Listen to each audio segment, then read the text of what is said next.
Næstur Eskil Krag frá Gemalto og hann ætlar að fjalla snertilausar greiðslur. Svel. Thank you. Well, still a good morning to you. I'm Eskil Krag from a company called Gemalto, and I have to apologize in advance because I have a plane to catch, so I will rush out as soon as I'm done. But hopefully I will manage to answer all of your questions just during the presentation. So this man once said that if you need a PowerPoint, you don't know what you're talking about. And I have 27 slides, so I guess I don't know what I'm talking about. But let's see, it's just a challenge for me. So how many, raise your hand, have heard about Gemalto? Okay, there are some. But we're actually a company that more or less works sort of behind the scenes and under the hood. We are a global company, a French company, more than 12,000 employees, so it's a pretty big company. Chances are that if you look in your wallet today, pull out one of your credit cards, banking cards, it's from Gemalto. It says so on the back. And in many countries, we issue all passports. Here we have customers such as Íslandsbanki, Arionbanki, and then Kenny also on ID services. Our DNA is protecting identities. So whether it's sort of in the hands of the users with a credit card or a passport, that phase, but then there is sort of access to the back end. And even in the back end, we have just acquired SafeNet, a huge, big American corporation specializing in protecting sort of the core of the network. So, so security, identity is our DNA. So today I will be talking about contactless payments. I will start off by just defining what it is, so we all agree what we're talking about, and then move on to how we see this being deployed most successfully in various countries, and then in the future. Because really, if you look at payments and cards, and I mean, this is the innovation track, and my card has pretty much looked the same the past 25 years, so why am I on the innovation track? And the answer is contactless, and I hope you will see that through this presentation. So on to the first topic, what is it? Well, pretty simple. We're moving from chip and pin, where you have to plug in your card to a terminal and type in your PIN code, to just tapping your card for making a transaction. Now, why are we doing this? Well, a very good reason why we're doing this is because it's fast. An average chip and pin transaction takes 15 seconds. A contactless transaction takes 1 second. So it is really, really fast. And then it opens up for new types of services. You can actually have a card with several services on it. So examples here are in Italy, they have a tourist card. You can go, you can use it for purchases, but you can also use it to get access to tourist attractions. You could have, the other example is from Spain. It's a payment card, but it's also the access card to students in the university. So actually one card doing more. Another popular one is combining public transport with your banking card. Another reason why we see banks move to contactless is because if you're early, it has a brand value. You promote yourself as being at the forefront, which a lot of banks want to have that image towards their customers. And then it's one step towards the future, which is mobile, truly mobile. But actually, for maybe not here, maybe not in Scandinavia either, where we're very, very frequent users of our banking cards. But in many countries, there's a huge problem with a lot of cash being out there on everyday purchases, and that puts a risk on every store in there because of the robberies, hence the picture. And so for banks, cash, I mean for everyone, it's a cost.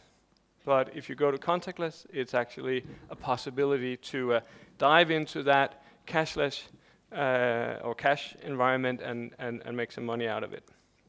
So this is a proof point. I'm going to skip very quickly through those, but if you look at this graph and the top one, you can actually see this is from Poland. When they started introducing contactless payments, you can see the number of cash transactions are decreasing. The same goes for Australia, so we can actually see this is not something we're just saying, we have proof points. And contactless is not a local phenomenon in some small region, it's all over the world.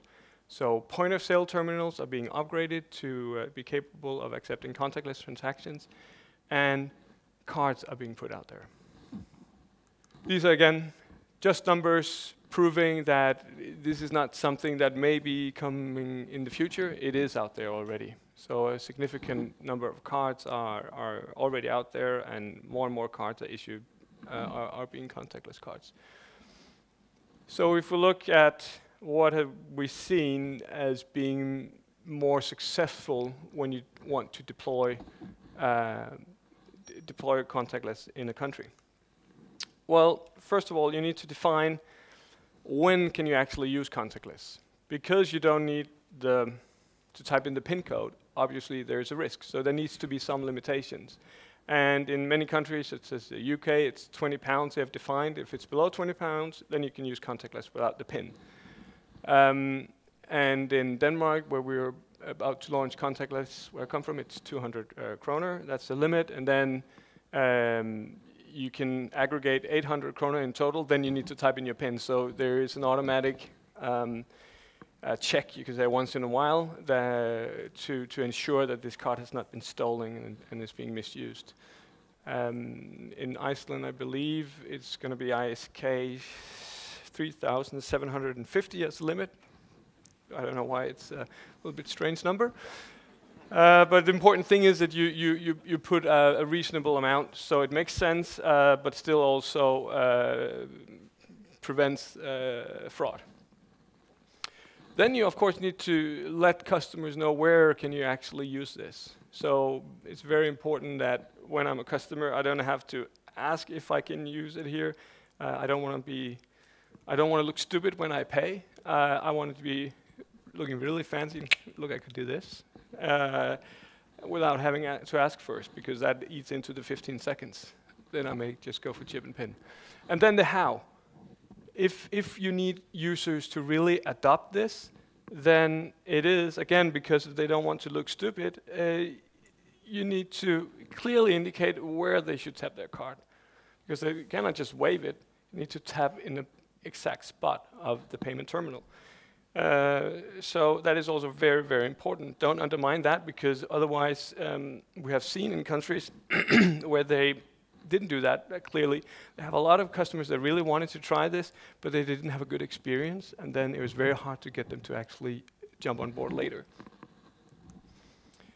And then you also want to target shops where you roll this out that make more sense. So that is very good. It's very good to go with shops that typically have a large amount of low-value payments, so above the threshold.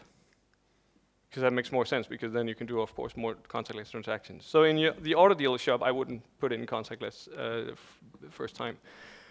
You need to focus also maybe on change, because if it's just a small shop, then it's one implementation, one shop. Whereas if it's brands that have more shops around the country, it's sort of one implementation, but it spreads out to more locations at the same time. The same effort, basically. Other segments besides the quick service restaurants, where we've seen it's very successful, are post office, public transport, vending machines, and even parking meters, because it's typically low-value payments in those places. And then, as I said, it's very important that the end users are aware of this. So everybody needs to be informed. That goes for the bank in the branches. They need to know that you can actually do contactless. Need to inform customers how they do it.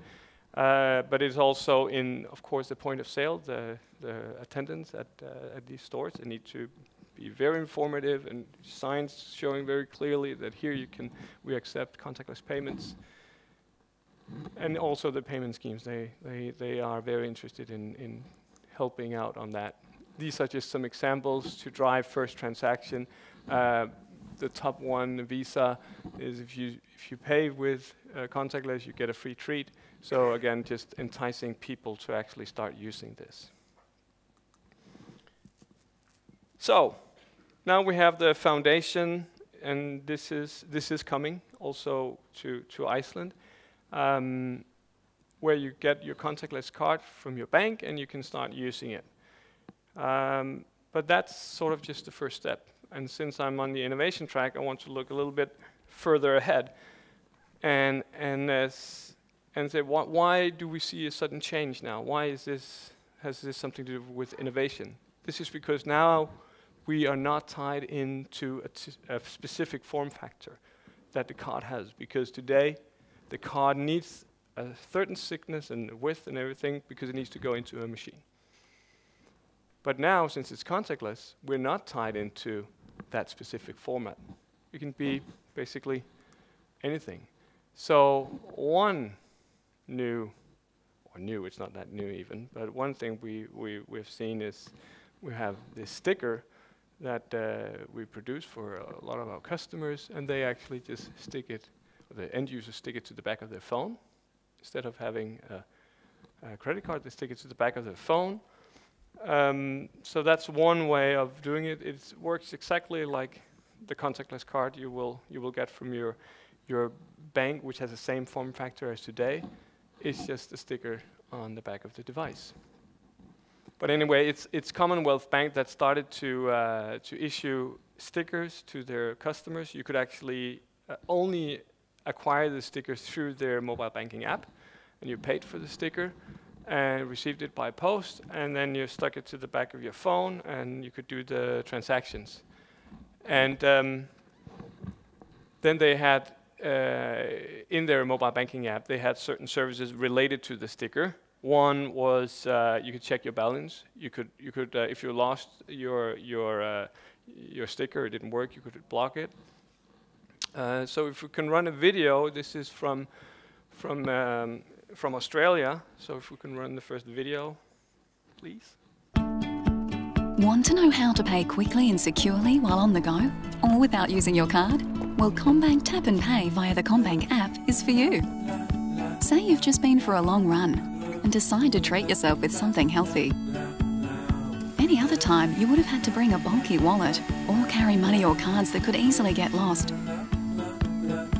But with Tap and Pay, the only thing you need is your mobile phone. With the CommBank app and the pay tag attached to your mobile, you only need to tap the sensor with the tag to pay. Too easy. Can your bank let you pay anyone, anytime, anywhere, with nothing but your mobile phone? CommBank can.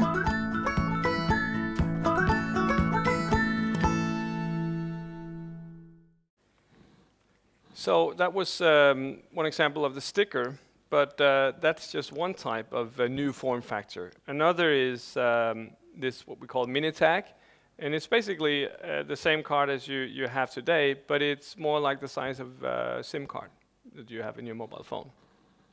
And you can put that into many gadgets, wearables. So some examples could be a fitness watch, or it could be a wearable just for payment, which is the one we have here with the different colors. And we even have a customer in Turkey that back in 2010 had a watch from a company called Watch to Pay with our payment card in there. And if we can run now the second video to see how that worked. So this is Guarantee Bank.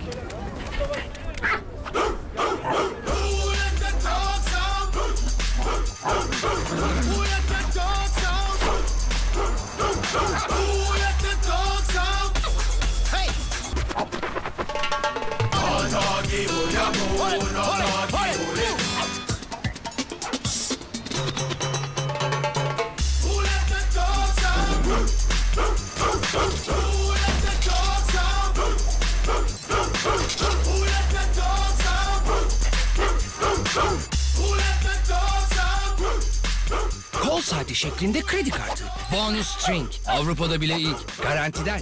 Başka bir arzunuz? So I guess I cannot count how many times I've been in that situation and wished I had that watch, but it's fun. And if you're an innovative bank, you want to have maybe a special image towards your customers, and they've certainly found this to be a very intriguing thing to launch in the market. But you can think of other things. It's for, I guess, marketing departments within banks will be smiling because now they can actually set their imagination free and think of exciting things to do. So, and that is because we are away from being locked to the form factor of the card as we know it today. This is from Barclaycard in the UK. They had they had a number of years now for the Summertime Festival in Hyde Park, where users could get this BPay band, and this was just for payments. We've seen it in other festivals as well, but it's been a closed-loop system, so you can only use it for paying at the festival. But the beauty with this card is that you could, or band, is it's MasterCard, so you can actually use it when you leave the festival, also in stores. But it's just something that's very nice in festivals, in huge venues, that people can actually don't need to bring their wallet. They can just have their payment card on their wrist. And there is also a video that I'm not going to show because we don't have much time. So that is sort of, I would say, the second wave of contactless. And the third wave of contactless, which is sort of the true future, I think, where we know we're going to go, is mobile with NFC payments. Everything points in that direction. As you see, handsets capable of NFC is coming out. Apple announced it now. They're also going the NFC way. And point-of-sale terminals are being rolled out all over the world. So those two main factors are in place. So what are the main advantages of going mobile? Well, any application you have today running, whether it's a banking application, transit application, access control application, or whatever that is running on a smart card today, can be ported to the mobile phone. The point of sale does not know that it's a mobile phone that it's actually interacting with. It's just a card. It doesn't know. So that's the beauty of it. And then you don't need to do any special upgrades to the point of sales because it's based on Visa, MasterCard. So that means it's a lot easier to roll out. And in fact, this picture from the right corner is from 2 weeks ago in Copenhagen, where in Denmark, we only have one point of sale terminal that is contactless in an official store. So we went to that cafe in Copenhagen. We had, from Norway, a pilot project in Norway. It's not even launched yet, where they have an NFC-based phone with a banking card from a Norwegian bank running Visa PayWave application, and we paid there. The store clerk said, no, you cannot do that. And we paid. It worked. And officially, that was not sort of supposed to work, but that just shows that it's a lot easier to roll out than you think, because it works with the infrastructure being rolled out. So instant issuance, you would be able to order your card from your phone, and then it could be sent over the air just to the phone, so you don't have to wait 5 days to get your card. You can have remote management because it's actually online, the card, so the bank can do various what we call lifecycle management activities on the card. Block it, set different limits, etc. And then you can have multiple cards. The phone is not just one card. The sticker is sort of limited to how many stickers can you have on the back of your phone. Here you can have several applications in your phone. It's just one device. And then you could actually have faster payments. I mentioned this this limit where if you're above that, you need to type in your PIN code. If you're waiting in line and you know you're above the limit, you could actually, when you go in and pay with your phone, you type in your PIN code just to unlock the wallet on your phone, and it's already, that PIN that you type in means it's already validated, so when you pay, it's just as quick. And then it's a matter of security. I mean, it is hardware protected. It's in the secure element, as we call it. And then it even works with the battery off, because it's just a card. So if we look at others that are trying different things, very often, if it's QR codes, it's required that the phone is actually online. So a case study, and let's run the last video. This is from the US.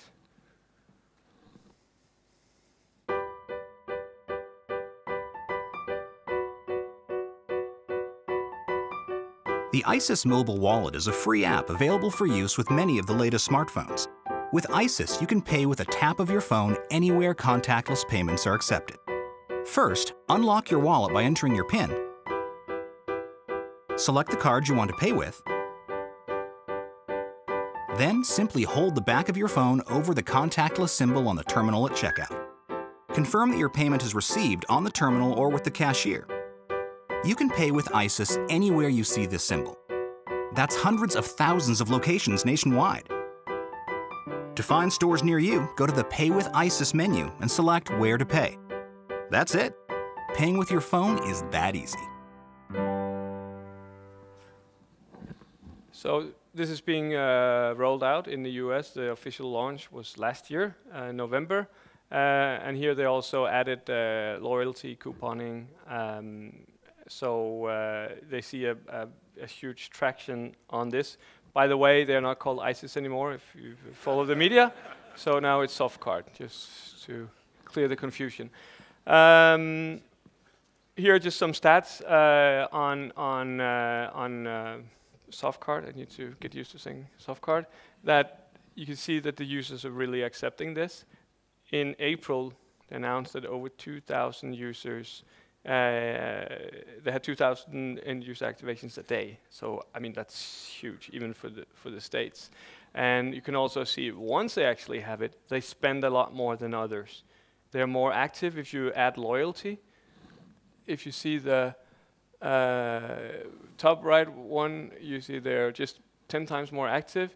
But if they also engage in loyalty and offers, the one below here, they're twice as active. So it also proves that there is a value in adding loyalty and couponing to a payment application on the mobile. So in conclusion, we're starting with contactless cards being rolled out globally today. We will see stickers, other form factors, and then also we are seeing mobile that will spread globally as well. So that's the conclusion. Thank you for listening.